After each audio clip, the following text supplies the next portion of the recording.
Client-server architecture. Hello everyone. Today, let's understand one of the most important concepts in software development, client-server architecture. So, what is client-server architecture? It is a software architecture where a client sends a request to a server, the server processes that request, and then sends back a response. This communication is the foundation of almost every modern application, whether it's a website, mobile app, or desktop application. Now let's understand the three main components. First, we have the client. The client is the application that the user interacts with. It could be a web browser like Chrome, a mobile application, or even a desktop application. The client's main responsibility is to send requests and display the responses it receives from the server. Next is the server. The server is the backend application that receives requests from the client. It processes those requests, applies the required business logic, communicates with the database if needed, and prepares the appropriate response. Finally, we have the database.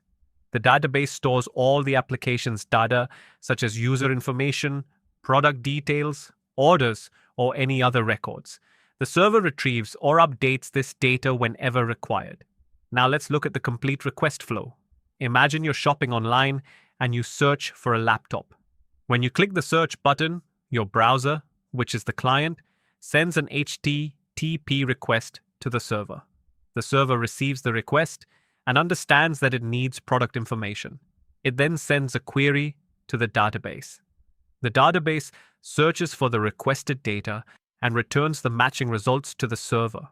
The server processes those results, formats them if necessary, and sends an HTTP response back to the browser. Finally, the browser displays the list of laptops on your screen. This entire process happens within a few milliseconds, giving users a fast and seamless experience. Let's quickly summarize the key points. The client sends requests. The server processes those requests and applies business logic. The database stores and retrieves application data.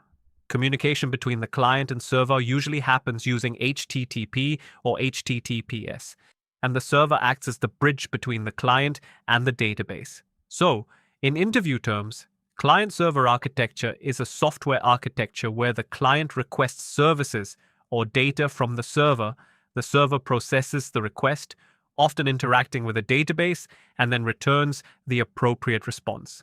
This architecture provides centralized business logic, secure data access, and supports scalable application development. Thank you for watching. I hope this explanation helped you understand client-server architecture in a simple and practical way.